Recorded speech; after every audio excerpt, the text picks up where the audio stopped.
our beloved Boss Mike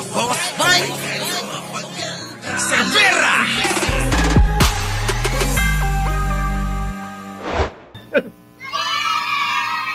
Magandang umaga, magandang hapon at magandang gabi sa mandako ng mundo. Naroon kayo. Siyempre, magandang buhay na rin para sa ating lahat. Opo! Alam nyo, minsan na lang natin mapatugtog yun pero damang-dama ko eh. Oo. So, eto na nga mga kababayan. Inabot na naman po tayo ng gabi. At si Pangulong Bongbong Marcos pa rin ang presidente.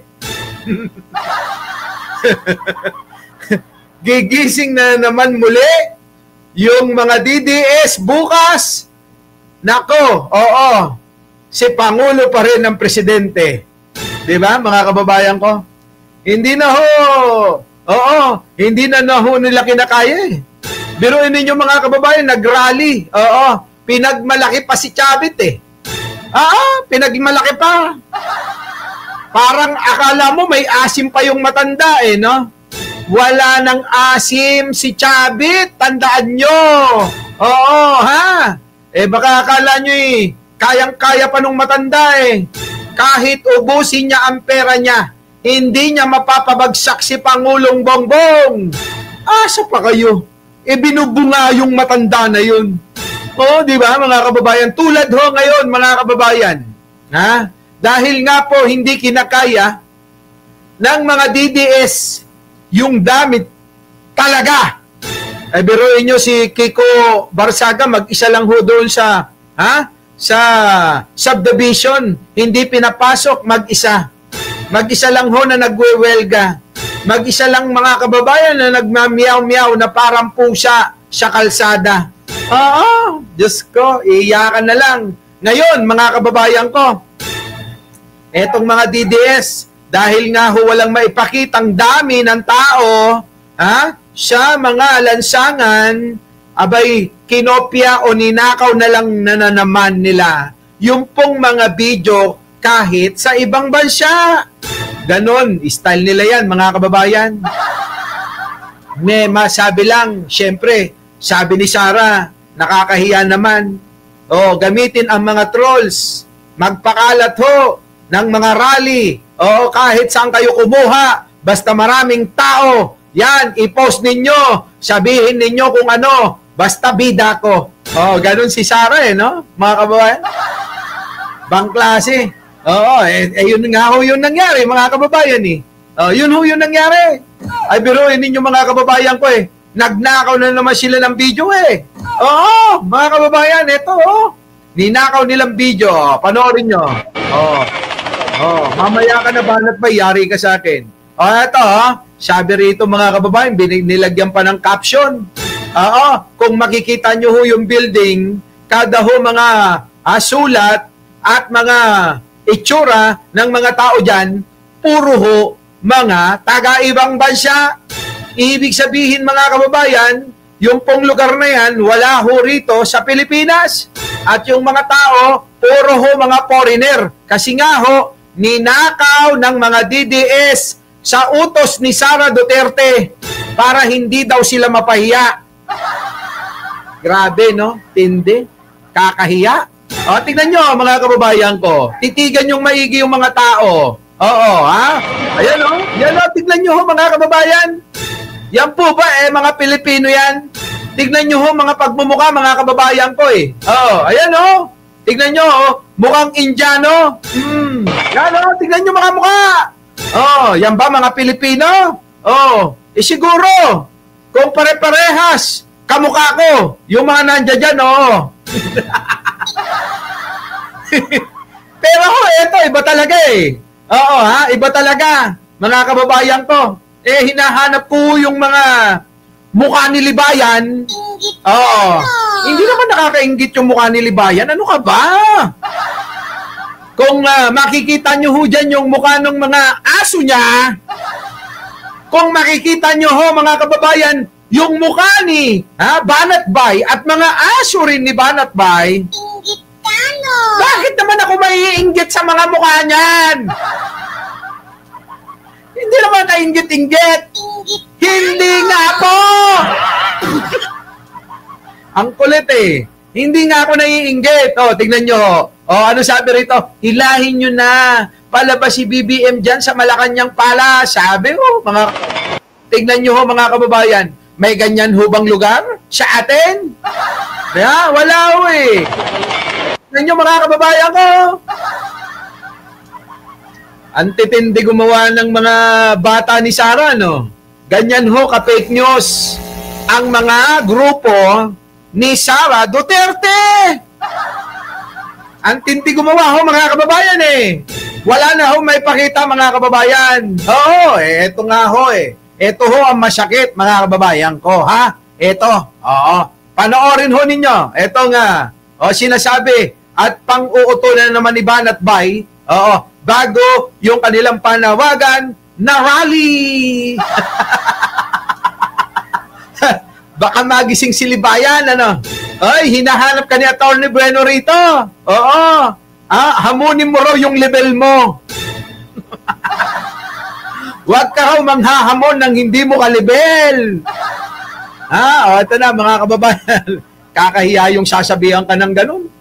Sasabihan ka ng empoy. Empoy.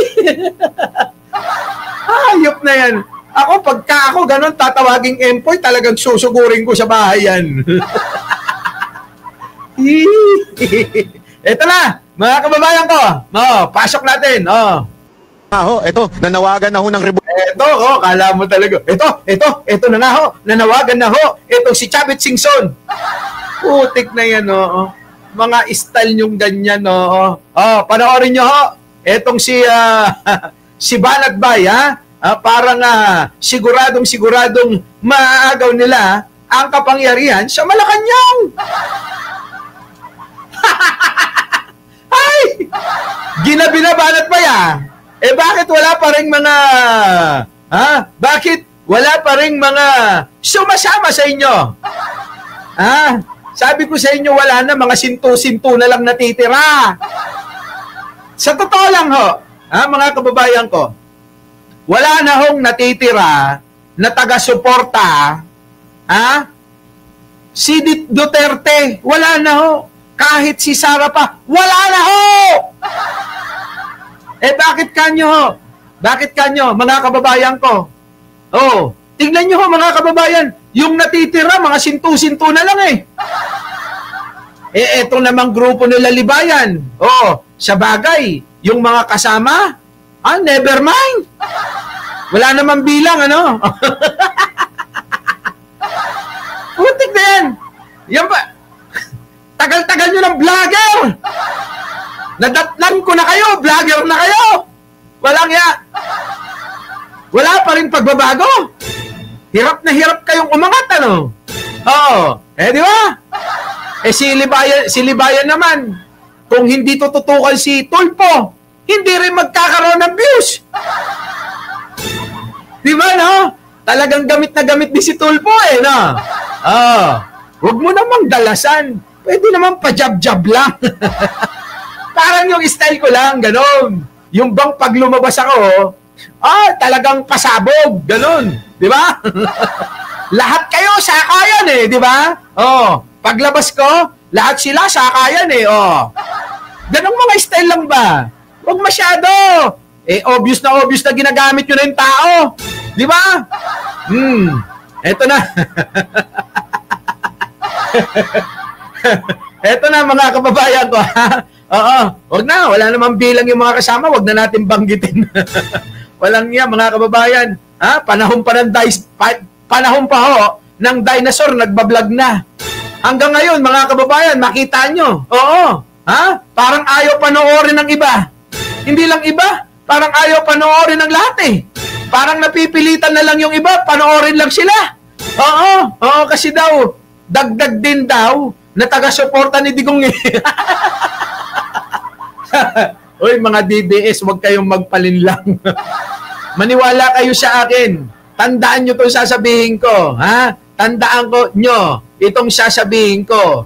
Ang mga sinasanto ng mga yan, si Magalong lang. Kung ano yung sabihin ni Magalong, kung ano yung gawin ni Magalong, doon lang sumusunod yung mga yan. Oo. Kaya, etong si Magalong nagbabalak pa. Hindi balak, baka nananaginip siya. Nananaginip na Boss Mike? Nananaginip maging presidente siya. Sa bagay, mga kababayan, di ba? First time, first time sa kasaysayan ng Pilipinas magkakaroon tayo ng presidenteng kalnot.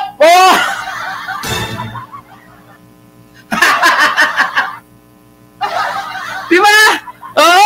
First time po yan pagka nangyari. Sana manalo eh. Sana.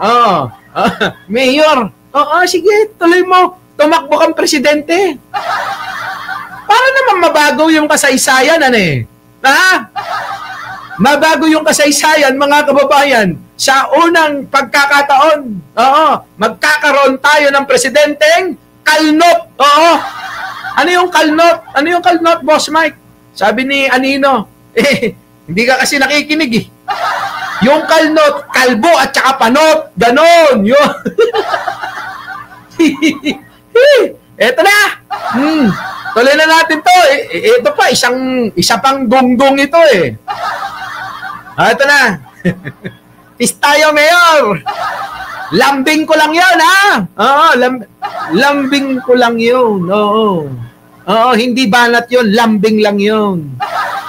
Sa totoo lang, mahal na mahal kita eh. Kaya lang yung mga aso mo eh. Akala mo may mga rabies eh. Biruin mo. Yung pagmamahal ko sa'yo biglang nagbago. Bigla akong tinira nang hindi ko namamalayan eh. Wala naman akong ginagawang masama eh. Di ba? Inunahan ako ng mga asusena mo eh. Ayan tuloy. Wala na bang rebat? Hindi ako maiinggit. Wala nga nanonood dun eh. Ano ka ba? Eto na. Mga kababayan ko. Makinig na ho tayo rito.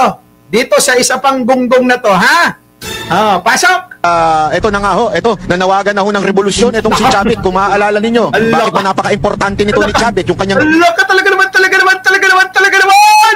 Akala mo naman totoo yan! Tingnan nyo yung deliver ng salita. Akala mo exaggerated na talagang maaagaw nila yung pwesto eh. Ito kalnot din eh. No? Kalnot din daw to. Mga kababayan, yung banat ho rito, netong kalnot na to, yan, pagbigyan natin. Bakit ba kasi? Ay,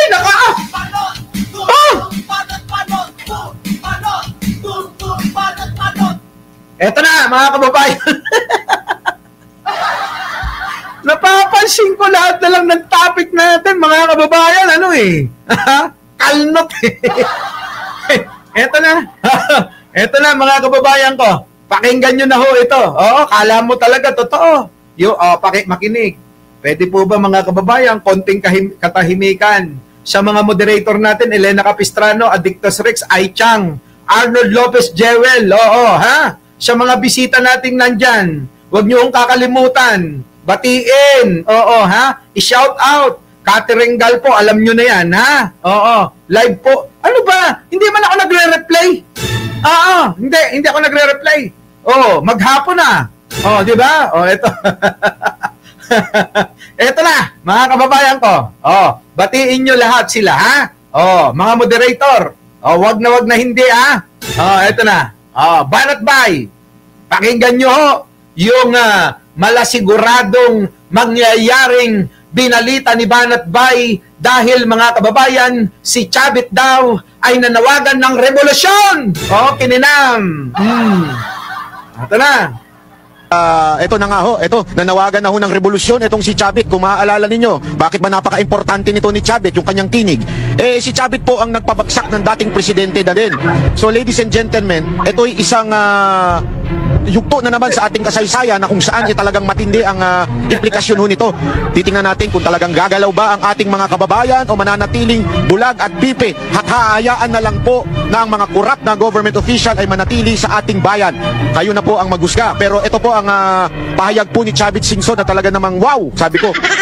Kakaiba talaga itong maman to, no? Kita nyo, mga kababayan ko, eto na, mga kababayan ko. Talagang exaggerated ho yung pagbabalita ni Banat Bay rito. Akala mo talaga, mga kababayan, hindi po aabutin ng alas 5, mga kababayan, napababa na si Pangulo.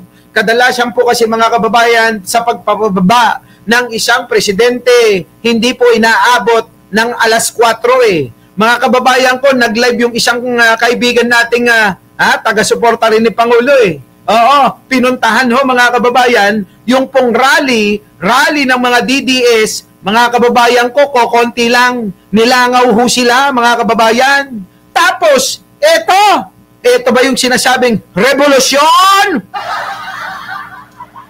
Eto ba yung sinabing, sa kasaysayan daw, ay ang nagpabagsak daw kay Pangulong Erap Estrada ay si Chavit Singson?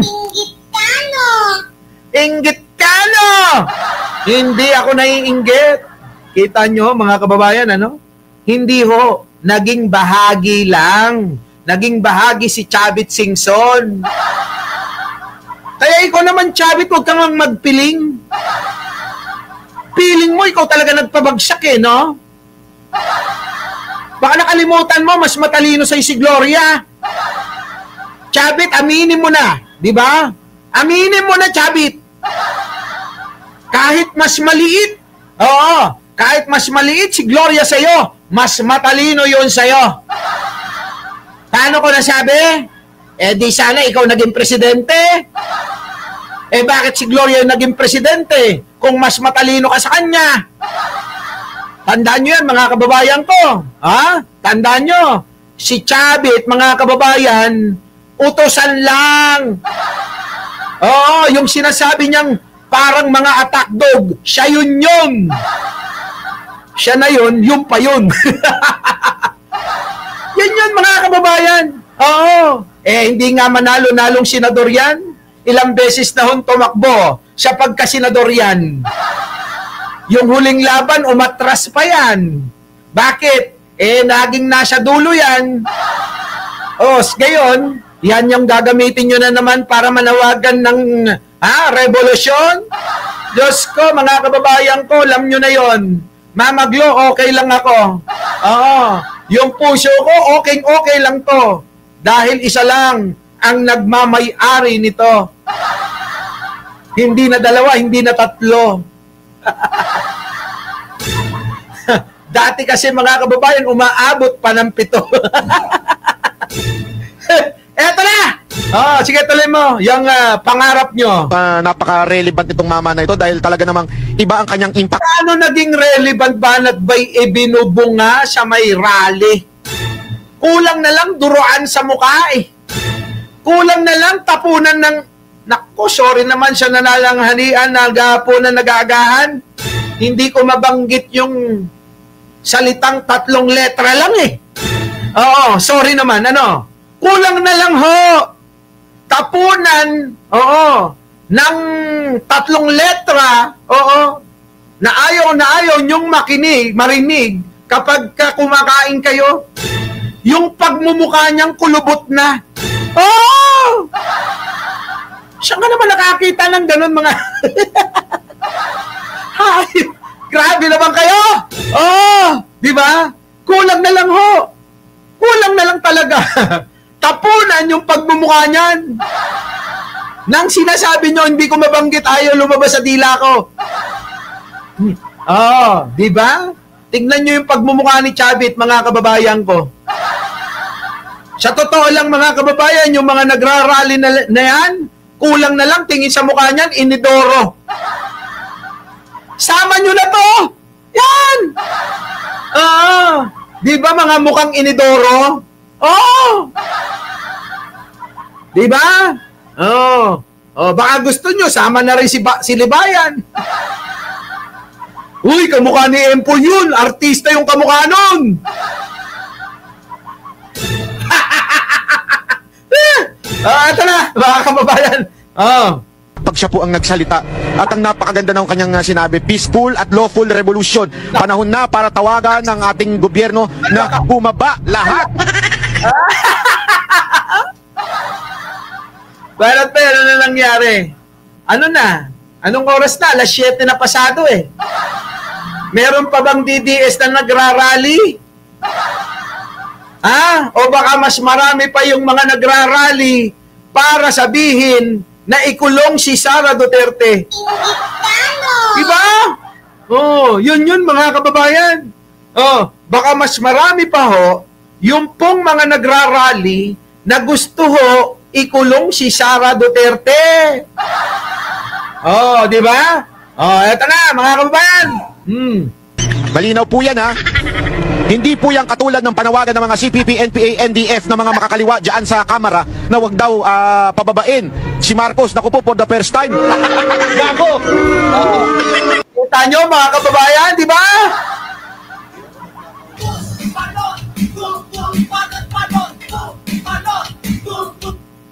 Ihalik!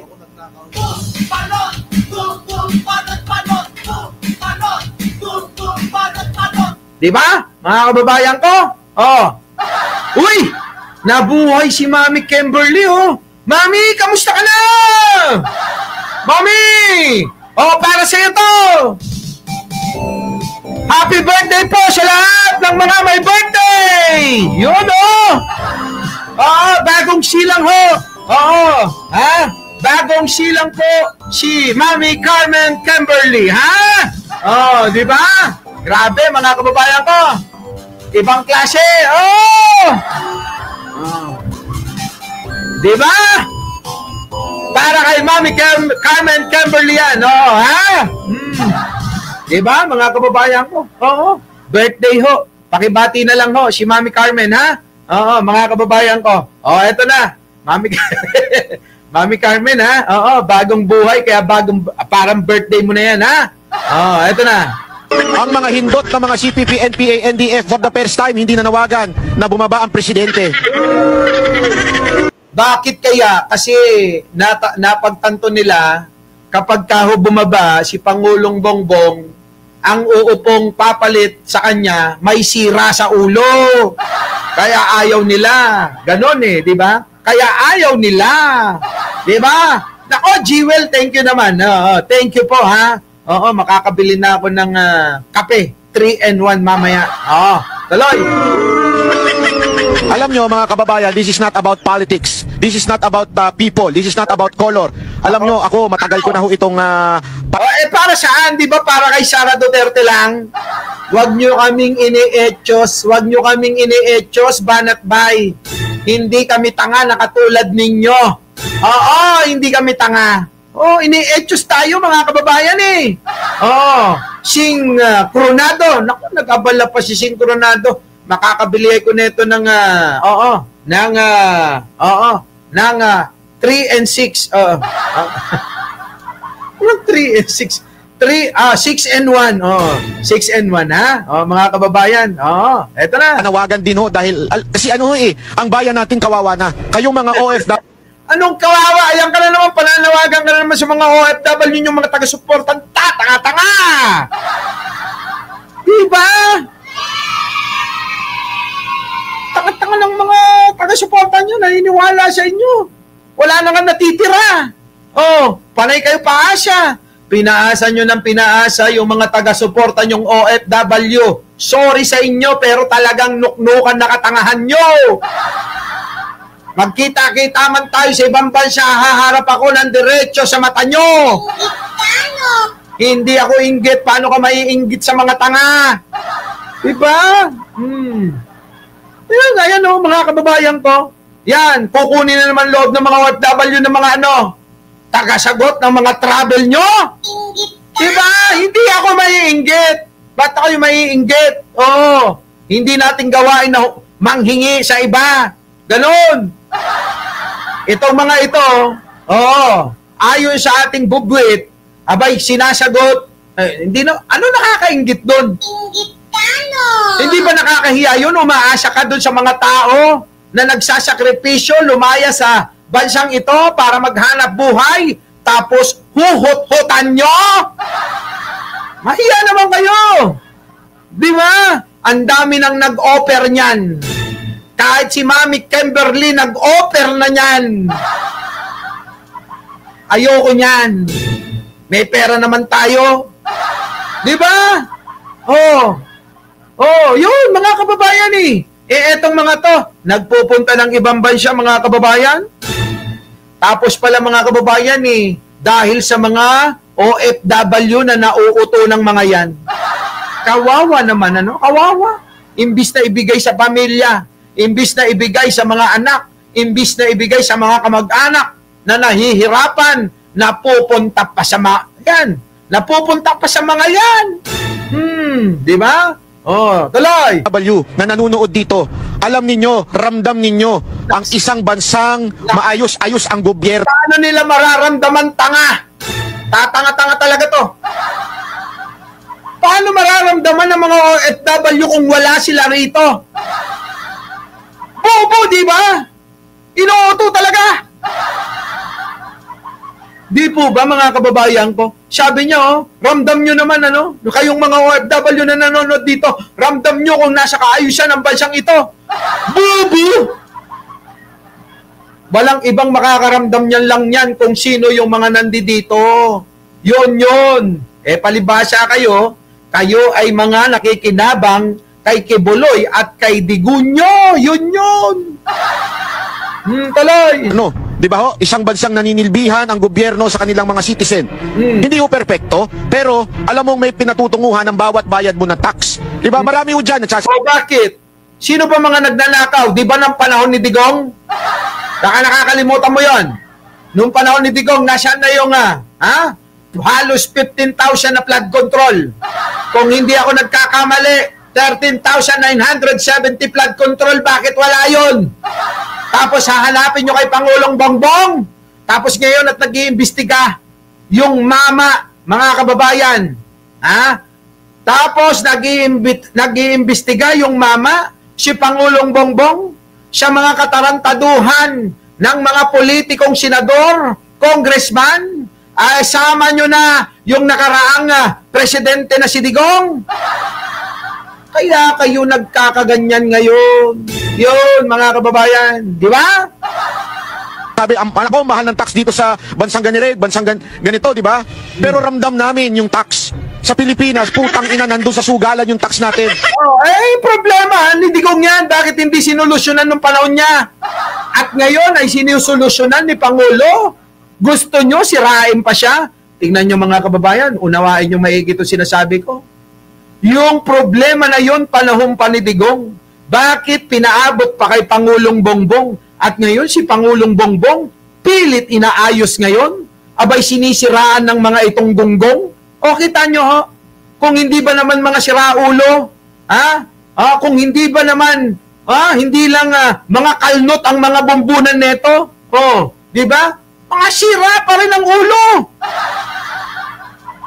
Ganun ho mga kababayan, di ba?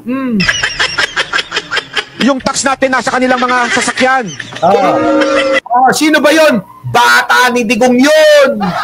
Yung tax natin nasa mga sasakyan, kasalanan ba ni Pangulong Bongbong?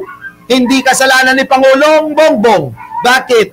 Panahon pa ni Digong, number 1 contractor niya yon. Ulitin mo, Boss Mike, pangit ng dating Ulitin ko lang. Hoy! Bangaw! Hoy, Banatbay! Makinig ka sa akin. Panahon pa ni Digong, yung contractor na tinutukoy mo, number 1 contractor ni Digong yon! Diba? Tapos isisisi nyo kay Pangulong Bongbong. Natatatlong taon pa lang nakaupo yun. Samantalang mga kababayan, yung mga flood control, ghost project, guni-guni, sa panahon ni Digong, napakarami nun. Tama?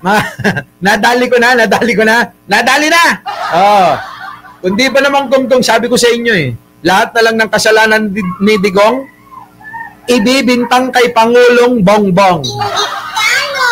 Bakit ba ako naiinggit? Ano ba nakakainggit sa mga yan? Tignan mo naman mga itsura niyan.